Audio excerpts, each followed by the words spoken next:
Dalam pernikahan kan memang tidak menjadi rukun atau syarat sahnya sebuah pernikahan itu ada semacam resepsi, Pak. Mahar itu adalah haknya perempuan. Ada permintaan biaya pernikahan. Kalau bisa mahar itu yang Islami. Saya siap untuk artinya menjadi wali nikah anak saya, menikahkan anak saya kalau disiapkan uang misal 30 juta. Kalau tidak ada itu, saya tidak mau menikahkan anak saya. Sandal jepit pun sah. Jaga sakralnya sebuah pernikahan. Hanya karena mungkin beda status, ada yang lalu atau apa yang baik. Wali atau ayahnya itu tidak mau menikahkan. Orang tua minta besuka besar masih bisa dinego. Wali adol itu ada konsekuensi psikologi. Pengadilan tetap berusaha untuk orang tuanya yang menikahkan anaknya ya. Tetap akhirnya dia menghadap ke pengadilan.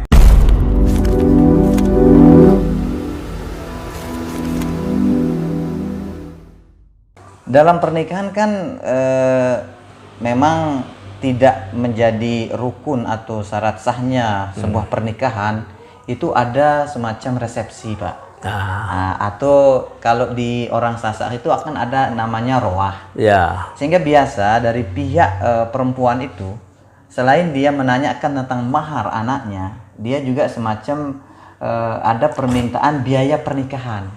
Kan kita ini keluarga besar, pengen kita artinya Ya, begawi lah kalau begawi, istilah kita di ya. Sasak ini gitu. Kenduri lah kalau istilah umumnya gitu. Nah, kebetulan ini ada Ibu Hakim. Seumpama ada kejadian seperti ini, ada orang tua perempuan ini minta kepada calon suami atau calon besannya lah, saya siap untuk artinya menjadi wali nikah anak saya, menikahkan anak saya kalau disiapkan uang misal 30 juta. Itu tidak hanya nanti masalah mahar, tapi mungkin untuk dia kayak tadi, resepsi anaknya, segala macam. Seumpama dari yang laki-laki ini, pihak laki-laki ini tidak menyanggupi. Artinya kan bapaknya, oh kalau tidak ada itu, saya tidak mau menikahkan anak saya.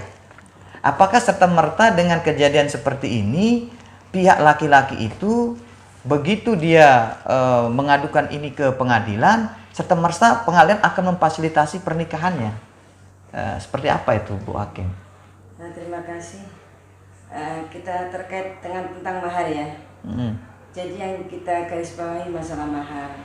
Mahar itu adalah haknya perempuan, ya. Seperti tadi dikatakan, walaupun sandal jepit pun sah kalau memang yang perempuan menerima. Jadi itu yang harus digarisbawahi. Kadang-kadang masyarakat kita ini kan enggak, yang dikedepankan tuh maharnya bukan mahar sebenarnya dia. Ya mungkin roahnya itu mungkin. Kalau saya lihat sasa ini adat sasa ini mungkin kalau mahar sebenarnya tidak seberapa.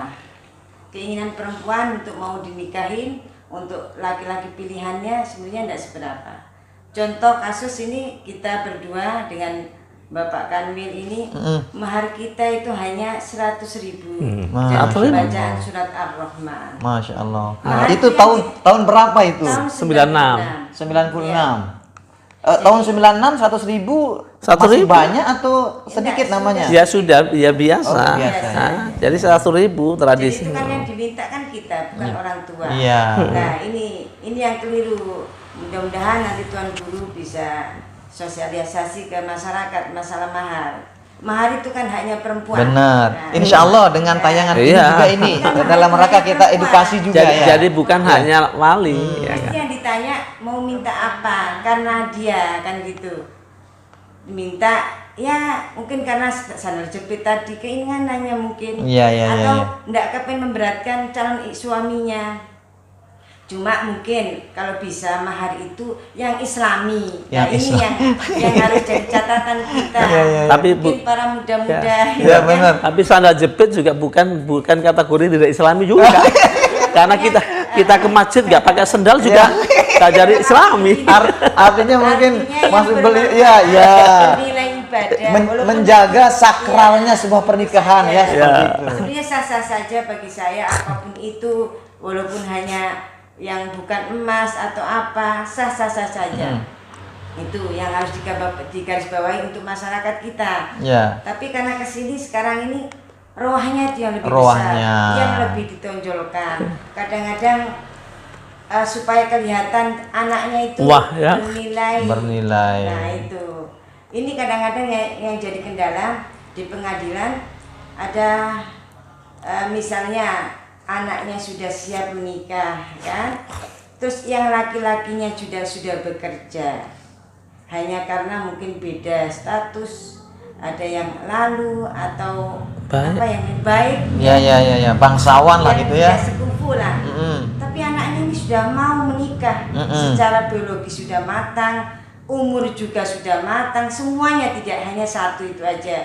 Misalnya orang tuanya minta mahar yang disebut orang tua itu, padahal mungkin pada hakikatnya mungkin itu tidak mahar, hanya semacam pisuke ya. Pisuke, benar. Yang memberatkan pihak laki-laki untuk bisa meminang perempuan sebagai istrinya. Orang tuanya minta pisuke yang berat. Kadang jumlahnya kadang-kadang ratusan. Nah, bahkan harus motong sapi sampai 4-3. Sehingga dilema bagi pengadilan ya, Bunda ya. Kadang-kadang sudah begitu, anak ini sudah cinta, dia sudah tidak bisa lagi dipisahkan dari laki-laki, akhirnya dia menghadap ke pengadilan. Ya. Dan sudah menghadap, misalnya bisa juga, biasanya perempuan, karena perempuan membutuhkan wali, dia menghadap ke pengadilan, dia mengajukan namanya wali adol. Wali adol, karena menganggap wali atau ayahnya itu tidak mau menikahkan. Tidak mau menikahkan. Dia lapor ke pengadilan, ini loh, saya ini mau menikah dengan laki-laki pilihan saya. Tapi bapak saya tidak mau. Maunya sekian. Nah, akhirnya itu tadi, walaupun itu bentuknya volunter, bukan kontensius. Karena ini kan dengan orang tua, ya. wali. Itu serta merta atau ada proses-proses panjang menuju itu? Ya. Jadi setelah mengajukan, nanti dipanggil walinya, dimintain keterangan. Di samping wali dihadirkan juga calon laki-lakinya, dimintain keterangan. Kalau nanti di sana, terus habis itu sidang selanjutnya dimediasi oleh hakim mediator untuk bisa, kalau bisa bagus-bagus, syukur-syukur si perempuan ini mau mencabut permohonannya ya. Karena apa? Ini kan pernikahan, mulai hidup baru, kalau bisa tidak ada masalah, apalagi orang tua yang notabene ridho fi ridhal walidain kan begitu. Allah. Jadi kalau bisa hakim tetap berupaya, hakim mediator untuk mencapai kesepakatan. Misalnya orang tua minta pisuke besar, masih bisa dinego. Ayo Bapak, mungkin ini Bapak, apa sih tugasnya orang tua itu, salah satunya adalah menikahkan kewajiban orang tua. Kewajiban itu salah satunya. Nah ini kewajiban Bapak. Siapa tahu hartanya tidak sekarang dia tidak ada, tapi setelah itu, setelah menikah bisa, siapa tahu anaknya Bapak jadi begini. Kita tidak tahu kan. Pengadilan tetap berusaha untuk orang tuanya yang menikahkan anaknya ya. Tetap berusaha. Itu upaya yang paling maksimal supaya wali adol ini tidak jadi orang tuanya dengan ridhonya menikahkan anak. Karena mungkin wali adol itu ada konsekuensi psikologi mungkin ya. Iya. Kan ada perlawanan lah, namanya anak melawan orang tua itu, otomatis dia biar Bapak tidak walikan saya bisa ke hakim. Nah ini orang tua juga perasaan. Tapi ada konsekuensi itu ya Pak Kepala ya. Iya, jadi ini menjadi pelajaran kita, masyarakat kita ya, bahwa pisuke kemudian roa ya, itu tidak menjadi utama yang besar-besar. Islam mengajarkan kepada kita, Nabi mengatakan aulim walau bisatin. Jadi pernikahan itu memang juga disuruh umumkan biar tidak ada fitnah. Maka orang menikah itu memang ya perlu diumumkan. Nah tradisi kita di sini diarak, nyongkol itu kan beda-beda. Nah, kalau di Jawa itu tradisinya aulim walau bisatin itu ya ngundang acara zikiran, pengajian dan saya. Jadi beda tradisi kan, itu sama. Jadi kalau di sini tradisinya ada memperkenalkan, ini loh sekarang si A sama si B telah menikah, besok kalau boncengan jangan kau anggap itu kan gitu kan, pacaran. Tapi gitu. Nabi mengatakan walaupun kau hanya memotong satu ekor kambing, ya kan, kambingnya nggak disebut kecil atau besar, pokoknya kambing kan gitu. Nah tapi sekarang kan carinya yang beli kan, kalau bisa sapi 3, 4 ya kan, merasa bangga, ada semacam kebanggaan status sosial. Nah padahal Allah juga tidak memandang itu semua ya kan. Nah ini yang perlu juga kita pahami bersama, karena tradisi itu ya dalam konsep agama ada dua ya. Dalam bahasa agama tradisi itu al-adah atau urf. Jadi al-adah atau urf itu ada yang al-muhakkamah dan ada yang ghairul muhakkamah. Jadi kalau al-adah al-muhakkamah itu berarti tradisi urf yang tidak menyalahi aturan agama. Tapi kalau sudah ghairul muhakkamah yang menyimpang dari agama, itulah yang tidak dianggap oleh agama. Nah, maka kita juga ya pelan-pelan ya memahamkan kepada masyarakat kita, sehingga sekarang ini tokoh adat kita pelan-pelan juga ikut bersama-sama membangun tradisi ini adalah sesuai dengan agama kita. Nah ini sangat penting sekali ya kan, makanya saya sekarang sebagai Kepala Kementerian Agama juga meminta kepada seluruh KUA, penyuluh-penyuluh, penghulu-penghulu menyampaikan tentang persoalan agama ini betul-betul baik, komprehensif sampai kepada masyarakat kita biar tidak terjadi hal-hal yang tidak diinginkan. Sampai tataran mungkin ini perlu Pak Kepala untuk pendidikan pernikahan ini sampai tataran terendah itu mungkin di tingkat dusun ya. Iya. Supaya dijelaskan supaya jangan terjadi kayak tadi. Gengsi harus banyak minta. Saya setuju dengan tadi Ibu Hakim katakan. Kadang-kadang alasannya minta mahar, padahal sebenarnya mungkin disuka itu gitu kan. Nah, jangan sampai seperti orang ada bijak katakan umur pacarannya itu lebih panjang daripada umur pernikahannya. Nah itu Kak, resepsinya luar biasa, tetapi setelah resepsi itu hanya 2 bulan gitu.